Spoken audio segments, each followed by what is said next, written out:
Hello everyone, welcome back to day 1 of 45 days HTML CSS Bootcamp. So ఈ వీడియోలో మనం ఏం డిస్కస్ చేద్దామంటే ఫస్ట్ థింగ్ మనం HTML కోడ్ ని ఈజీగా ఏ కష్టం లేకుండా రాయడానికి మనకు ఒక IDE కావాలి. సో ఈ IDE ఏం ప్రొవైడ్ చేస్తుందంటే కొన్ని ఫీచర్స్ మనకి ప్రొవైడ్ చేస్తుంది. వాటి వల్ల మనం కోడ్ రాయడం అనేది అండ్ కోడ్ ని మెయింటైన్ చేయడం అనేది మనకి ఈజీ అవుతుంది. సో మన సిస్టంలో మనం ఐడిఈని సెటప్ చేసి మన సిస్టంలో మనం మన ఐడిఈని అయితే ఇప్పుడు సెట్ చేద్దాం. అందుకోసం మీరు క్రోమ్ లోకి వెళ్ళి విజువల్ స్టూడియో కోడ్ అని టైప్ చేయండి. సో ఇక్కడ వచ్చిన లింక్ లో ఈ డౌన్లోడ్ అనే బటన్ ని క్లిక్ చేసి మీ ఆపరేటింగ్ సిస్టమ్ ని బేస్ చేసుకొని మీరు ఈ డౌన్లోడ్ బటన్ అయితే క్లిక్ చేయండి. వన్స్ మీరు ఈ బటన్ ని క్లిక్ చేశాక మీకు డౌన్లోడ్ అనేది స్టార్ట్ అవుతుంది. సో వన్స్ మీ డౌన్లోడ్ అనేది కంప్లీట్ అయిపోయిన తర్వాత ఐదర్ మీరు డౌన్లోడెడ్ లొకేషన్ లోకి అయినా వెళ్ళి ఇక్కడ నుంచి డైరెక్ట్ గానైనా దీన్ని లాంచ్ చేయండి. వన్స్ మీరు లాంచ్ చేసిన తర్వాత మీకు ఇలా ఒక పాపప్ వస్తుంది. సో ఈ పాపప్ లో I accept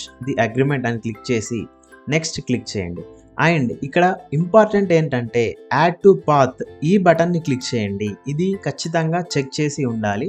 and next create desktop icon ఇది కూడా క్లిక్ చేయండి. సో ఇది నేను ఎనేబుల్ చేయట్లేదు ఎందుకంటే నేను ఆల్రెడీ ఇన్స్టాల్ చేసి పెట్టాను కాబట్టి. దీని తర్వాత నెక్స్ట్ క్లిక్ చేయండి. దాని తర్వాత ఇన్స్టాల్ ని క్లిక్ చేయండి.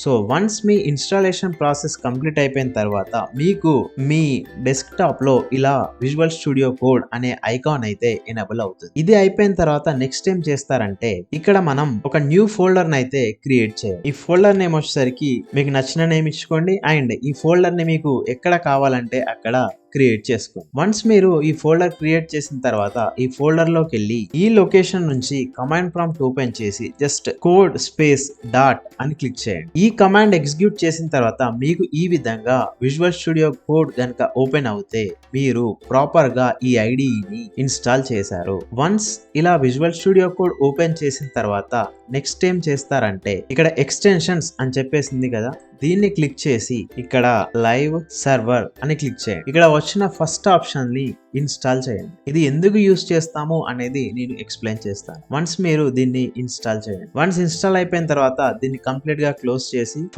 ఫైల్ ఫోల్డర్ ఎక్స్ప్లోరర్ లోకి వచ్చి ఇక్కడ మనం ఎక్స్టెన్షన్స్ లో ఉన్నాం. ఈ ఎక్స్టెన్షన్ కాకుండా ఈ ఎక్స్ప్లోర్ అనే బటన్ ని క్లిక్ చేసి ఇక్కడ ఇది కనిపిస్తుంది కదా, దీన్ని క్లిక్ చేసి జస్ట్ main.html అని టైప్ చేయండి. ఇక్కడ ఏంటంటే ఈ బటన్ ఏం చేస్తుందంటే ఒక ఫైల్ ని క్రియేట్ చేస్తుంది. ఇక్కడ న్యూ ఫైల్ అని చెప్పేసి వస్తుంది. ఫైల్ నేమ్ వచ్చేసరికి main.html అంటే ఏంటంటే ఇది ఒక HTML ఫైల్ అని మనం క్రియేట్ చేస్తున్నాం అన్న. సో మనం HTML పైనే వర్క్ చేయాలి కదా, అందుకోసమే .html అని చెప్పి నేను క్రియేట్ చేస్తున్నాను. ఇలా టైప్ చేసిన తర్వాత ఎంటర్ చేసి సో ఇప్పుడు మనకి మన మెయిన్ ఒక HTML ఫైల్ అయితే క్రియేట్ అయిపోయింది. సో ఇప్పుడు మనం బేసిక్ గా అసలు HTML అంటే ఏంటి అనేది డిస్కస్ చేద్దాం. మనం ఏదైనా ఒక వెబ్సైట్ ఓపెన్ చేసినప్పుడు మనకి కనిపించే ఎవ్రీథింగ్ HTML అండ్ CSS. మనం ఏదైనా బటన్ ని క్లిక్ చేసినప్పుడు ఆ యాక్షన్ కి రెస్పాన్స్ మనకి జావా స్క్రిప్ట్ ప్రొవైడ్ చేస్తుంది. సో ఇప్పుడు మనం జావా స్క్రిప్ట్ గురించి మాట్లాడడం, మెయిన్ గా HTML అండ్ CSS గురించి డిస్కస్ చేస్తే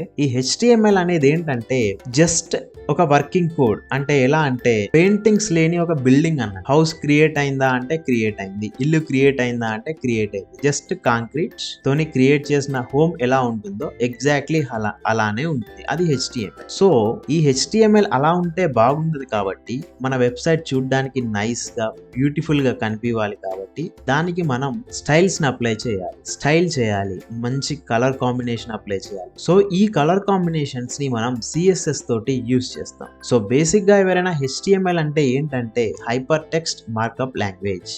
సో ఇది దేనికోసం యూజ్ చేస్తాం? మనం ఒక వెబ్సైట్ ని డిజైన్ చేయడానికి యూజ్ చేస్తాం. సో బట్ ఇది కేవలం మనకి ఒక టెక్స్ట్ బ్రౌజర్ లో డిస్ప్లే అవ్వడానికి మాత్రమే యూజ్ అవుతుంది.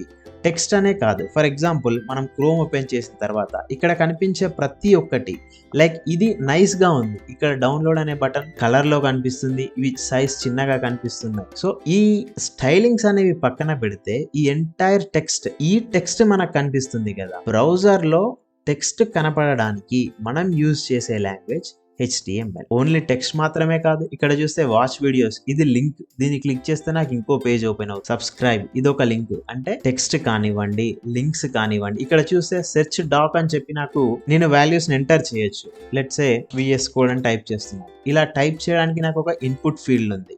సో ఇన్పుట్ ఫీల్డ్ కానివ్వండి, ఇలా ఇవన్నీ వీటన్నింటిని మనకి వెబ్సైట్ లో ఎట్ ద ఎండ్ వెబ్సైట్ ని మనం బ్రౌజర్ నుంచే యాక్సెస్ చేస్తాం. సో మనం అనుకున్న either input in the sense user నుంచి ఏదైనా డేటాని తీసుకోవడానికి ఆర్ యూజర్ కి మనం ఏదైనా చూపెట్టడానికి. Simple things. ఒక వెబ్సైట్ లో మెయిన్ గా ఎట్ ద ఎండ్ జరిగేది ఏంటి?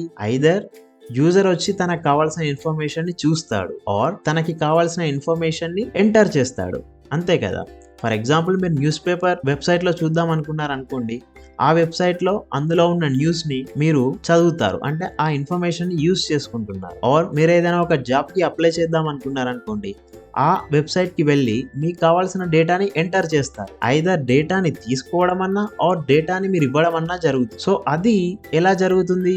Either input field or link text, ఇలా. సో ఎంటైర్ గా సింపుల్ వర్డ్స్ లో చెప్పాలంటే వెబ్సైట్ లో ఏదైనా ఒక టెక్స్ట్, ఇమేజ్ ఆర్ వీడియోని డిస్ప్లే చేయడానికి మనం యూజ్ చేసేది HTML, hyper text markup language. And ఆ టెక్స్ట్ ఏదైతే ఉందో ఆ టెక్స్ట్ క్లీన్ గా నీట్ గా కనబడడానికి యూజ్ చేసేదే CSS. సో నెక్స్ట్ వీడియోలో మనం మన ఫస్ట్ HTML కోడ్ ని రాసి దాన్ని మనం బ్రౌజర్లో ఎలా డిస్ప్లే చేస్తాము అనేది చూద్దాం. Thank you friends, thank you for watching this video. Have a nice day. And ఈ HTML CSS బూట్ క్యాంప్ని చాలా మందికి వీలైనంత వరకు షేర్ చేయండి అండ్ మన ఛానల్ని సబ్స్క్రైబ్ చేసుకోండి. Thank you.